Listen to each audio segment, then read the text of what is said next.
For all Russia's words, Putin is not showing that he's ready for peace. Over the last few weeks, we've seen the opposite. Further horrific strikes on Ukraine, killing and wounding civilians, and cutting off power for millions of people in the dead of winter. His forces hit a hospital in Kyiv just yesterday. And he's tried to distract from peace efforts with unfounded claims of attacks on his residence. Now, this only hardens our resolve. We will continue to step out our support for Ukraine's defence in 2026 to ensure it gets the equipment and backing it needs to continue the fight. And we will keep the pressure up on Russia, including further measures on oil traders and shadow fleet operators funding Putin's war chest. We will continue these efforts until they come to the table in good faith and until we realise the goal that we all share of a just and lasting peace. Thank you, Emmanuel. Merci, Monsieur le Premier. Thank you. Monsieur le Chancelier, dear Friedrich. Chancellor, Friedrich, over to you. Emmanuel, meine Damen und Herren. Thank you, Emmanuel. Ladies and gentlemen. Das neue Jahr beginnt, This wie new das year is alte beginning geendet hat, exactly the way mit the old one intensiver ended. That's to say, with Friedensdiplomatie intensive für peace die diplomacy Ukraine. for Ukraine. Und auf dem Weg hin zum Frieden geht das heutige Treffen der Koalition der Willigen einen weiteren Schritt. Ich will mich zunächst herzlich bedanken bei Emmanuel Macron für die Gastfreundschaft in Paris, aber auch bei Emmanuel Macron und Keir Starmer für die Vorbereitung dieses Treffens heute zusammen mit Volodymyr Zelenskyy. Denn, meine Damen und Herren, wir sind heute in dem Dreieck der Ukrainer, der Europäer und der Amerikaner vorangekommen. Ein Treffen, das wir in dieser Zusammensetzung in Berlin im Dezember zum ersten Mal zusammengebracht haben. Das ist ein gemeinsamer Erfolg und dafür möchte ich auch sehr herzlich den Vertretern der amerikanischen Regierung, Steve Witkoff und Jared Kushner, herzlich danken. Auch Präsident Trump für seine Bemühungen und seine Unterstützung, denn wir teilen alle zusammen dasselbe strategische Ziel. Wir wollen erstens und vor allem, dass so schnell wie möglich die Waffen in der Ukraine nach 4 Jahren des Krieges endlich schweigen. Das Land steht am Rande einer humanitären Energiekrise. Und deswegen intensivieren wir ohnehin unsere starken Bemühungen jetzt noch einmal zu einem schnellen Ergebnis zu kommen. Wir wollen, dass ein Waffenstillstand zweitens, anders als im Abkommen von Minsk im Jahre 2015, auf starke Sicherheitsgarantien gestützt werden kann. Und wir wollen schließlich drittens als Europäer und Ukrainer diesen Waffenstillstand gemeinsam gestalten. Heute stand im Zentrum, welchen Beitrag Europa und seine Partner in der Koalition der Willigen nach einem Waffenstillstand für die Sicherheit der Ukraine gemeinsam leisten können. Wir werden hier als Koalition der Willigen eine gemeinsame Verantwortung übernehmen. Wir wollen helfen, auch künftig starke Streitkräfte aufzustellen in der Ukraine, ukrainische Streitkräfte, die Russland glaubhaft abschrecken, durch Bewaffnung, durch Ausbildung und durch Finanzierung.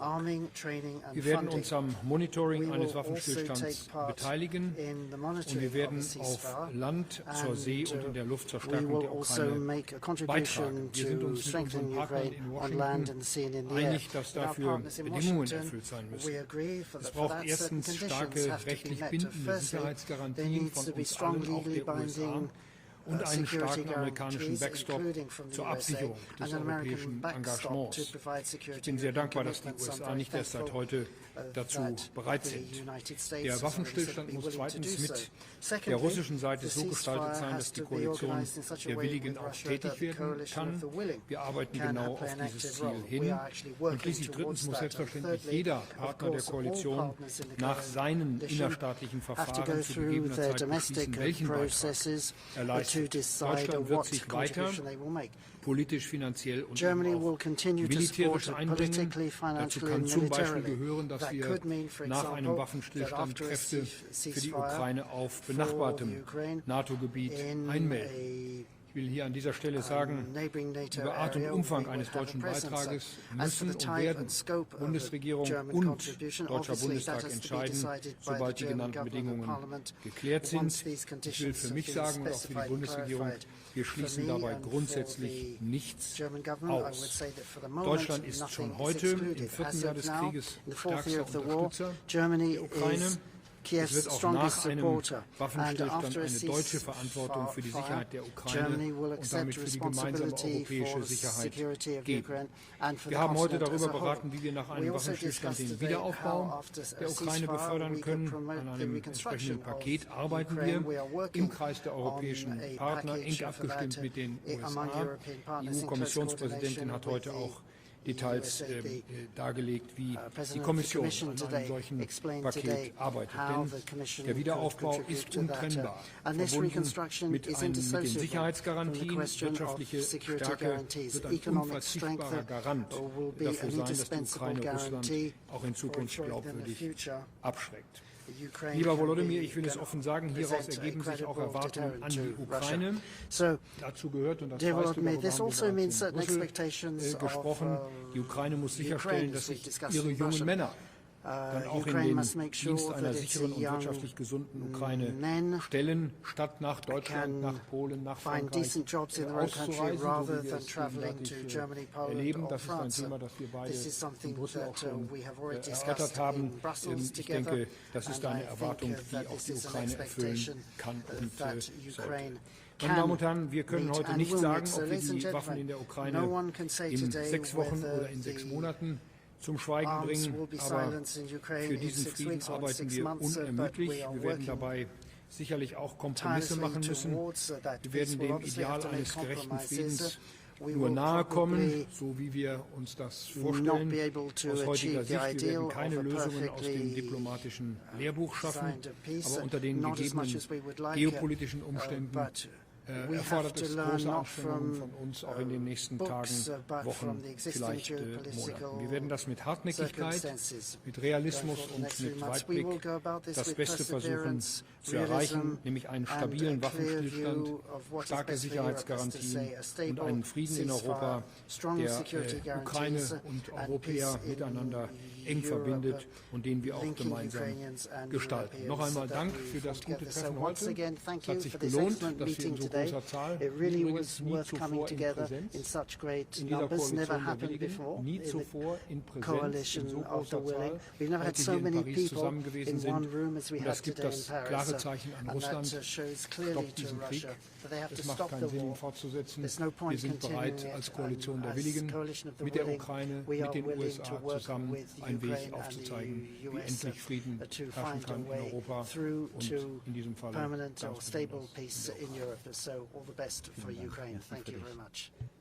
Monsieur l'envoyé spécial, Steve Witkoff, Monsieur Jared Kushner. Hello. So, my name is Steve Witkoff. Hello, everybody. President Macron, I want to thank you for your hospitality. You're an incredible man, and thank God for you. And President Zelensky, I want to thank you for your commitment to the peace here, your team. You have an outstanding team, and it's our privilege to work on this endeavor. I want to be clear that Jared and I have been working with Ambassador Kushner for close to 10 hours today, and we'll be meeting with the Ukrainian delegation this evening, continuing that work, because President Trump's mandate is that he wants a peace in Ukraine, and we are determined on his behalf to do everything possible to attain that peace. A lot of progress began first in Geneva. We made tremendous progress there. We moved on to Berlin. Lots of progress happened there, and as President Zelensky identified, we had a very compelling meeting in Mar-a-Lago, and we look forward to more progress as a result of everything that's occurred today. We think we're largely finished with security protocols, which are important so that the people of Ukraine know that when this ends, it ends forever. But we also think, critically, that we are very, very close to finishing up as robust a prosperity agreement as any country has ever seen coming out of conflicts like this. It will aspirationally mean large, large possibilities for the Ukrainian people, for people coming home from war who will find wonderful jobs out there. We're working with BlackRock, Larry Fink in this endeavor, and we think it's going to be very, very important for the people of Ukraine. And we believe that a robust economy correlates and works directly with these security protocols. It makes Ukraine a strong, independent nation, and we think that's really important in terms of their long-term future. Jared and I are prepared to do anything necessary to work with our European colleagues. Prime Minister Starmer, you've been incredible, as has Chancellor Merz, and all of the European nations who we met today, who we spoke with. It's all been an important meeting today, and we think we've made a lot of progress. We heard President Zelensky and some of the other people here talking about land options. That will be the most critical issue, and and we're going to be continuing on with those discussions, and hopefully we'll be able to meet or come up with certain compromises with regard to that. But I do want to say this. We are here to mediate and help in the peace process, and we're prepared to do anything necessary to get to that place. President Trump strongly, fervently believes that this killing has to stop, that the carnage has to stop. And we're determined, all of us up here, to be a part of that. Nothing to add. That was perfectly said. Okay. Thank you. Nous allons passer aux questions. Questions. We'll take questions now. Yeah. One question by delegation. Je vous en prie. Go ahead. Bonsoir. Good evening. Claire Gatinois from Le Monde. Bonsoir, messieurs les présidents, chefs d'État, chefs de gouvernement. Bonsoir, messieurs les envoyés spéciaux. Monsieur le Président Emmanuel Macron, c'est la 15e fois, vous l'avez dit tout à l'heure, que la coalition des volontaires se réunit pour bâtir des garanties de sécurité pour l'Ukraine en espérant le soutien des États-Unis. Trump ne s'est pas encore engagé fermement sur ce soutien américain. Après l'opération au Venezuela et les menaces portées sur la souveraineté du Groenland, les Européens peuvent-ils encore faire confiance à l'allié américain? Les volontaires ne doivent-ils pas penser les garanties de sécurité sans les États-Unis? Vis-à-vis du Groenland, au-delà des déclarations qui ont été publiées ce matin, faut-il envisager un déploiement de troupes européennes pour protéger le territoire? Enfin, est-ce pour préserver ce lien avec les États-Unis que vous n'avez pas condamné l'intervention militaire américaine au Venezuela?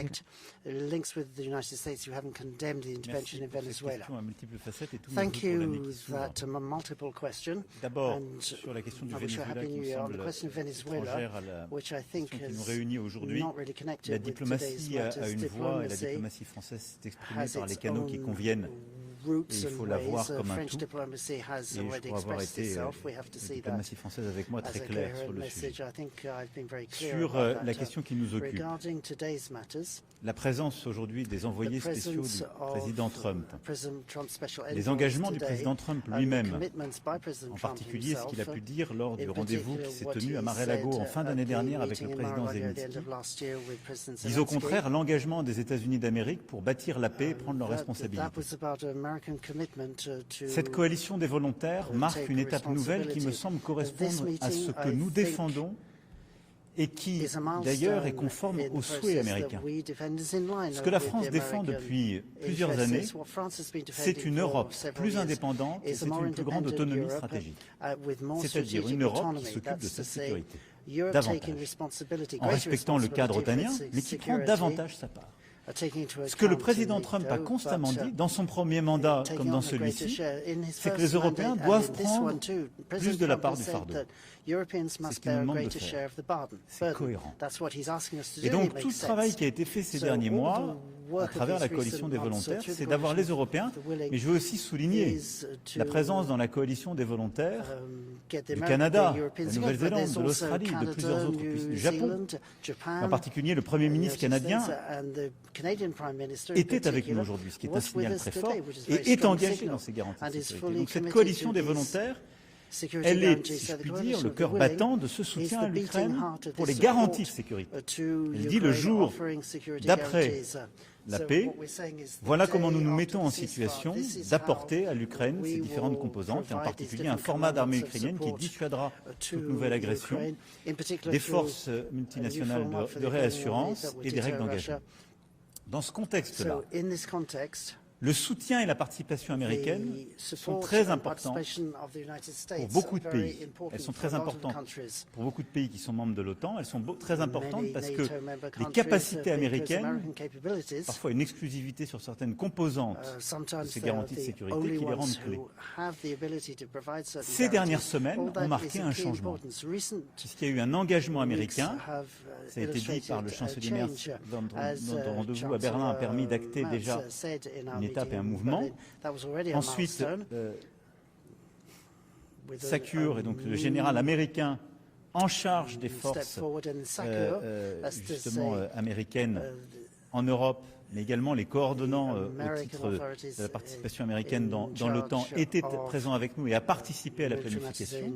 Et donc il y a aujourd'hui ces différentes couches de garantie de sécurité où les États-Unis d'Amérique ont clarifié leur participation, et en particulier sur ce qu'on appelle le monitoring, c'est-à-dire la surveillance de la ligne de front. Les capacités d'observation et de suivi américaines sont absolument déterminantes et ont été confirmées. Donc tout ça pour vous dire que ces derniers mois, nous avons élaboré un ensemble, il est cohérent, il est solide. Les États-Unis d'Amérique nous ont demandé de faire plus, nous le faisons et c'est légitime et nous le voulons. Nous avons pour la première fois une coalition des volontaires qui porte de telles garanties, mais nous avons aussi une participation américaine par les moyens qu'elle apporte et ce fameux backstop, c'est-à-dire ces garanties. Dans ce contexte-là, à la fois les déclarations du président Trump à Mar-a-Lago avec le président Zelenski en fin d'année dernière, ce qui a été réaffirmé par les généraux compétents dans la chaîne de commandement américaine, et ce qui a été porté aujourd'hui par messieurs Witkoff et Kouchner est cohérent, c'est un engagement américain pour la paix. Je les en remercie. Et donc, je n'ai pas lieu de suivre quelques thèses qui douteraient de cet engagement, compte tenu de leur présence, des mots très forts qu'ils ont eu aujourd'hui, et du travail qui a été mené avec les États-Unis d'Amérique pour conduire ce dispositif. J'ajoute que les États-Unis d'Amérique, en tant que signataires de la Charte des Nations Unies et membres de l'OTAN, sont aussi des alliés des Européens. Et donc, c'est en tant que tels qu'ils sont présents aujourd'hui et qu'ils ont travaillé à nos côtés durant ces dernières semaines. Merci beaucoup.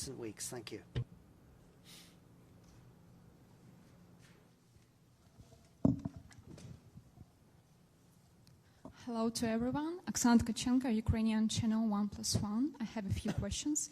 First one for Ukrainian president. Пане президенте, чи можете ви сказати, що ці гарантії безпеки дійсно вже готові до реалізації, фіналізовані? І як ви бачите юридичну реалізацію їх в Україні? Тобто, чи буде це якесь запрошення для цього миротворчого контингенту? And also a question to European leaders. Could you explain specifically what would be a contribution from each of your country? Can we name a number of troops and mandate they will have? And to the American side, if I may, what does it mean being a backstop in these security guarantees? And when are you going to present them to President Trump and to the Russian side? Is there any specific date for meeting? Thank you. Дякую за запитання. Передусім, я вважаю, що гарантії коаліції охочих повинні працювати разом з гарантіями Сполучених Штатів Америки. І саме так буде. Ми працюємо над тим, щоб це були юридично зобов'язуючі гарантії. Що стосується американської сторони, наші двосторонні гарантії безпеки будуть підтримані Конгресом. Дай Бог, щоб ми дійшли до цього моменту. Ми на це розраховуємо. Документи в принципі готові, про деталі поки що говорити не можу. Що стосується декларації, це перший крок, який ми підписали, він дуже важливий. Він відкриває сам процес, і ці юридично також ці документи будуть юридично зобов'язуючі. Більшості країн із коаліції охочих потрібна підтримка їх парламенті. Тому після декларації, після цього процесу, країни йдуть в парламенти. Також розраховуємо на цю підтримку. To have the support of Parliament, and we count on them for that. So with regards to the security guarantees, there was extensive conversations about that with President Zelensky and President Trump at Mar-a-Lago in December. And I think that they really resolved most, if not all, of the issues that are outstanding on that. These have been really designed over the last really month in consultation with the Ukrainians, with the Europeans. I will say I think today was a very, very big milestone, and I thank President Macron for assembling this and for all of the work that everyone here has done behind the scenes to bring this together. This does not mean that we will make peace, but peace would not be possible without the progress that was made here today, meaning that if Ukraine is going to make a final deal, they have to know that after a deal, they are secure, they have obviously a robust deterrence, and there's real backstops to make sure that this will not happen again. One of the reasons why President Trump is comfortable with where the security guarantees are headed towards is because, based on his assessments and his conversations with President Putin, is that if we can make the right deal, it would mean a deal where both sides look to de-escalate, that there's a real monitoring mechanism, real ability, if there ever is a violation, to have deconfliction and hopefully, de-escalation. And obviously, you create a robust deterrence, peace through strength, where it's unlikely that somebody will ever go and start this again. So this is a really important building block towards an eventual peace deal. And I think that it's a big, big milestone that was reached today between the Europeans with the Coalition of the Willing. And I really want to just thank the DOD and the whole amazing team in the U.S. Obviously, you saw last week the incredible capability of the U.S. military, and that's just a small piece of what they're capable of doing. And so they've been really thinking about this, and they believe that a real peace here is possible, and there are ways to stand behind it.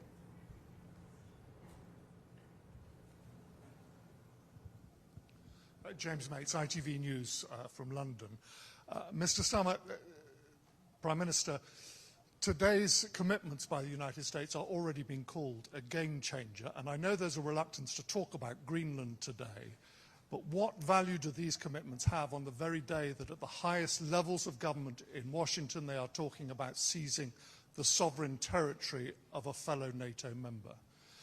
Mr. Witkoff or Mr. Kushner, if I may ask you, the commitments made today, does President Trump commit to coming to the aid of any European forces deployed in Ukraine were they to come into conflict with Russian forces? Will President Trump have their back? And President Zelensky, if I may ask you, is this enough? You said before today you were 90% of the way towards a peace agreement. How close are you now? Well, let me start. On the question of Greenland, I've been very clear as to what my position and the position of the UK government is, both in statements I made myself yesterday and in the statement that was put out earlier today. I've been equally clear that the relationship between the UK and the US is one of our closest relationships, particularly on issues on defence, security and intelligence. And we work with the US 24/7 on those issues.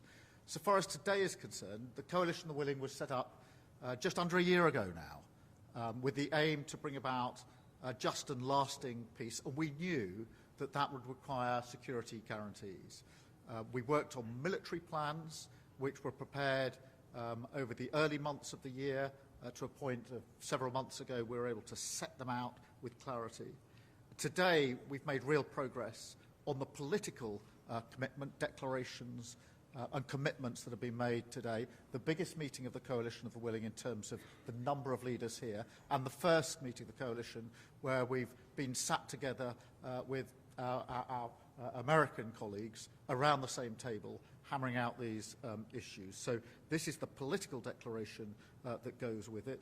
And we've made some real progress on those security guarantees. They're set out in the documents we've issued, but they include on issues such as working with the US on ceasefire monitoring, on binding commitments to support Ukraine, and on the operations headquarters here in Paris.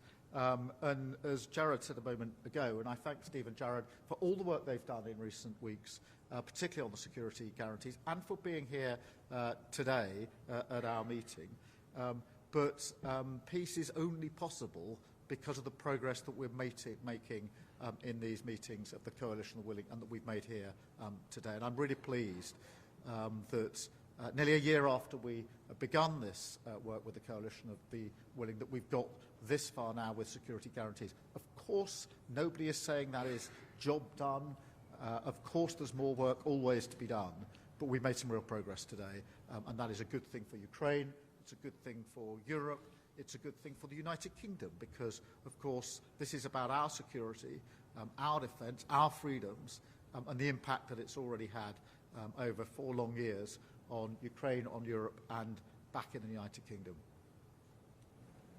The President strongly stands behind security protocols. Those security protocols are meant to, A, deter any attacks, any further attacks in Ukraine, and B, if there are any attacks, they're meant to defend, and they will do both.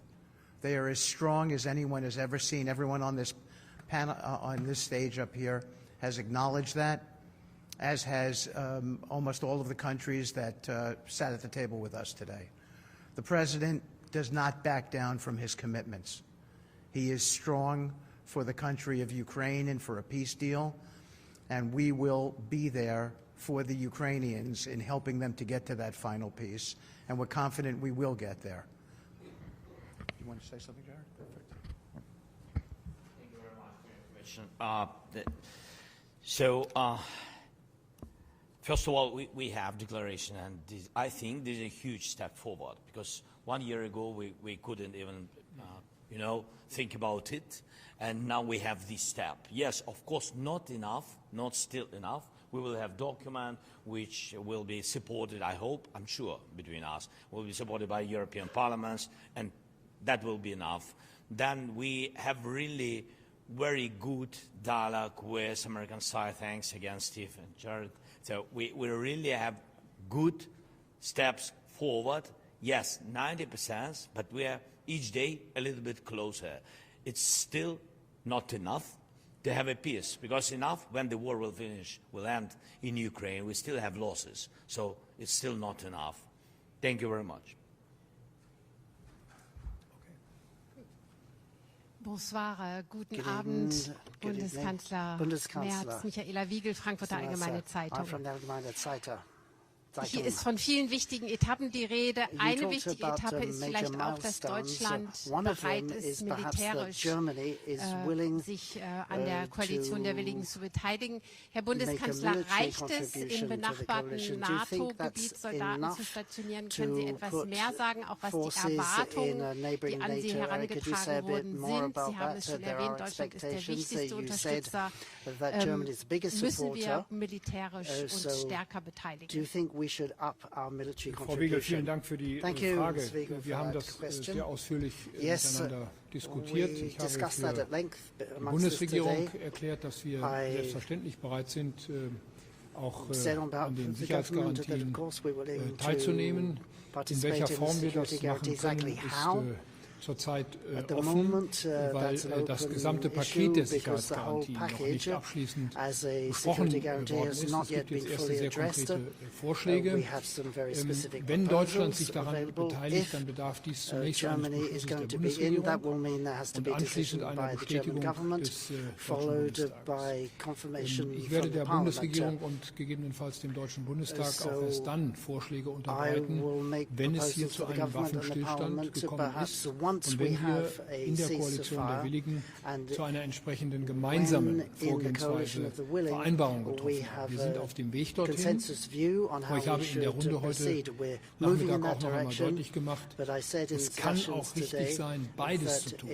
Sowohl Truppen in der Ukraine zu stationieren, das sind vor allen Dingen die Truppen der Ukraine, die gestärkt werden müssen, die unterstützt werden müssen, aber dann eben auch in benachbarten Staaten zur Ukraine weitere Truppen Truppen zu stationieren, die für den Fall einer erneuten russischen Aggression eingesetzt werden können. Ich spreche bewusst hier im Konjunktiv, weil das Ganze im Gesamtkontext, im gesamten Paket noch nicht ausverhandelt ist. Aber noch einmal, die Grundvoraussetzung ist, dass es einen Waffenstillstand gibt, ein Abkommen mit Russland über einen Waffenstillstand.